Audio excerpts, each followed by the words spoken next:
Othello, Act 1, Scene 2. So basically Othello is being taken from his bed for this scene. Enter Othello, Iago, and attendants with torches. Iago, though in the trade of war I have slain men, yet do I hold it very stuff of the conscience, to do no contrived murder. I lack iniquity, sometime to do me service, 9 or 10 times. I had thought to have yerked him here under the ribs. So Iago's talking about war and how he tries not to kill people. This is making him sound like a good person. So he's completely changed tones and acts like Othello's friend. Othello, 'tis better as it is. Iago, nay, but he prated and spoke such scurvy and provoking terms against your honor, that with the little godliness I have, I did full hard forbear him. This could be a little tongue-in-cheek. He's basically saying that he heard someone talking poorly about Othello, and even though Iago has little godliness in him, which means he says, oh, I'm not a very good person, so that could be tongue-in-cheek. He's scolding him. But I pray you, sir, are you fast married? So this is a question about, like, is Othello married? And fast married is perhaps an implicit question about sexual consummation, okay? And that means that the marriage cannot be annulled. Be assured of this, that the Magnifico is much beloved, and hath in his effect a voice potential as double as the Duke's. He will divorce you, or put upon you what restraint or grievance the law, with all his might to enforce it on, will give him cable. Othello, let him do his spite. My services, which I have done to the Signory, shall out-tongue his complaints. 'Tis yet to know, which, when I know that boasting is an honor, that's like Beowulf, boasting being an honor, I shall promulgate. I fetch my life and being from men of royal siege, and my demerits may speak unbonneted to as proud a fortune as this that I have reached. For know, Iago, but that I love the gentle Desdemona, I would not my unhoused free condition put into circumspection and confined for the sea's worth. But look, what lights come yon. So Othello, even though he's a Moor and his skin color is up to debate, is he black or is he from the Middle East? It really depends on how the production is made and how you interpret the text and what we read. But Othello is from royalty, descended from royalty, not European royalty, so does that count as much or not? And he's also saying that he has no demerits. He doesn't have anything wrong. He's done everything he should and has brought honor to Venice. Venice is also on the edge of civilization, so where this is happening, again, is important because it's not like it's in London or somewhere in the middle of Europe. It's on the edge. It's close to the Middle East. There's water all around. There's wars nearby. So all of this is coming into play. Enter Cassio with officers and torches. Iago, those are the raised father and his friends. You were best go in. Othello, not I. I must be found. My parts, my title, and my perfect soul shall manifest me rightly. Is it they? So Iago's saying, okay, you got to go out and see her dad. And he's like, nah, they got to find me. And he's like, I did nothing wrong. Iago, by Janus, I think no. Othello, the servants of the Duke and my lieutenant? The goodness of the night upon you, friends. What is the news? Cassio, so this is his lieutenant. The Duke does greet you, General, and he requires your haste post-haste appearance, even on the instant. Othello, what is the matter, think you? Cassio, something from Cyprus, as I may divine. It is a business of some heat. So there are two conflicts going on right now. Or actually, there's three. One, about Iago's pride being hurt that he didn't get a promotion. Two, about Desdemona's marriage to Othello. And three, there's a war going on between Venice and the Turks in Cyprus. So when you're reading it, you might be like, a good question to keep in mind is, why are there three conflicts going on at once? What do they have in common?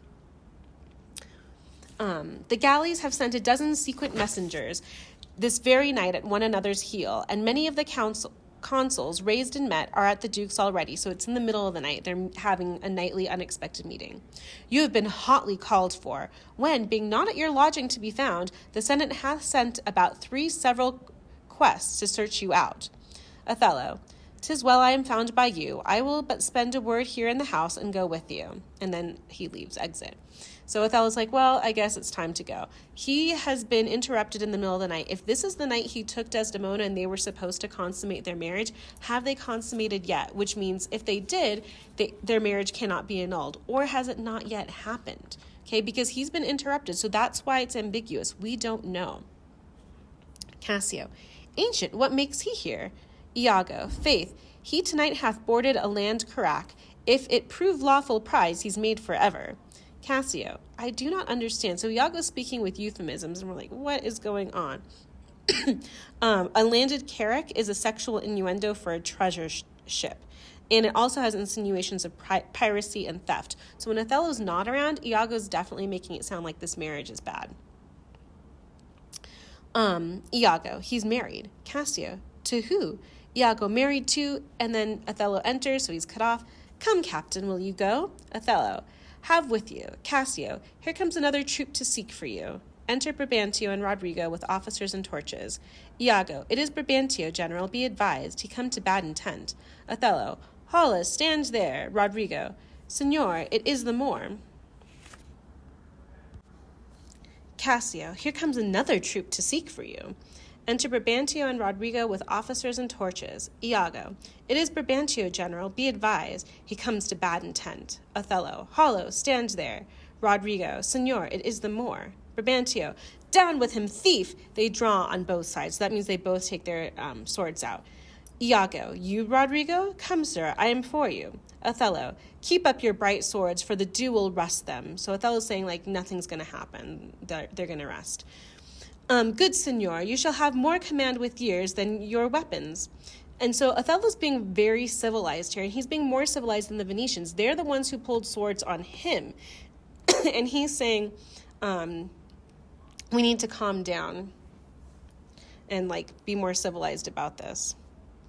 Brabantio, O thou foul thief, where hast thou stowed my daughter? Damned as thou art, thou hast enchanted her.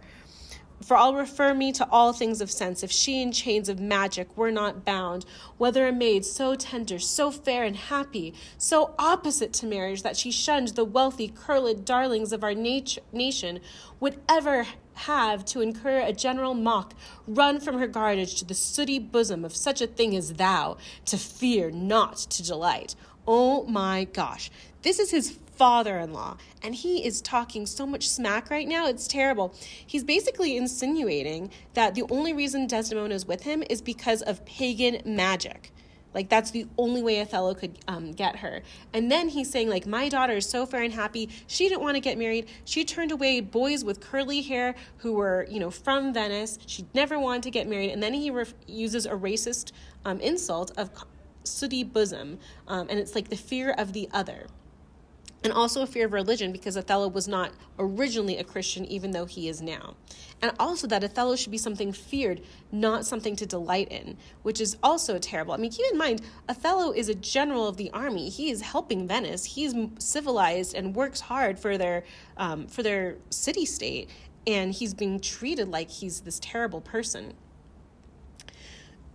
Judge me the world if 'tis not gross in sense that thou hast practiced on her with foul charms, abused her delicate youth with drugs or minerals that weakens motion. I'll have it disputed on. 'Tis probable and palpable to thinking.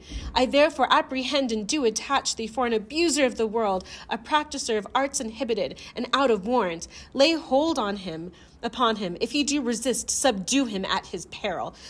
Again, a father-in-law. Like, this is not going to be a happy, like, family get-together ever. He's basically saying, like, take hold of Othello, and if he resists, like, attack him. It's awesome, right? I'm being sarcastic there. Othello, hold your hands. Both of you, my inclining and the rest.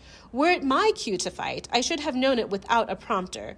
Where will you go that I go to answer this your charge? So Othello's like, we don't need to fight. Just tell me where you want to go, and we'll talk. Also, I don't need to tell people when it's time to fight. Brabantio, to prison, till fit time of law and course of direct session call thee to answer. Othello, what if I do obey? How may the Duke be therewith satisfied, whose messengers are here about my side, upon some present business of the state to bring me to him? Officer, 'tis true, most worthy signor, the Duke's in council, and your noble self, I am sure, is sent for. Brabantio, how, the Duke in council? In this time of night? Bring him away. Mine's not an idle cause.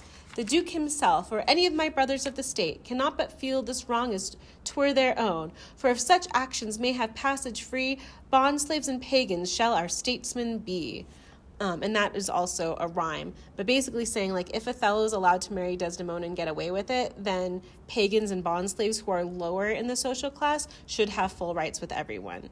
All terrible things. Terrible things to say, that is, not terrible things to happen.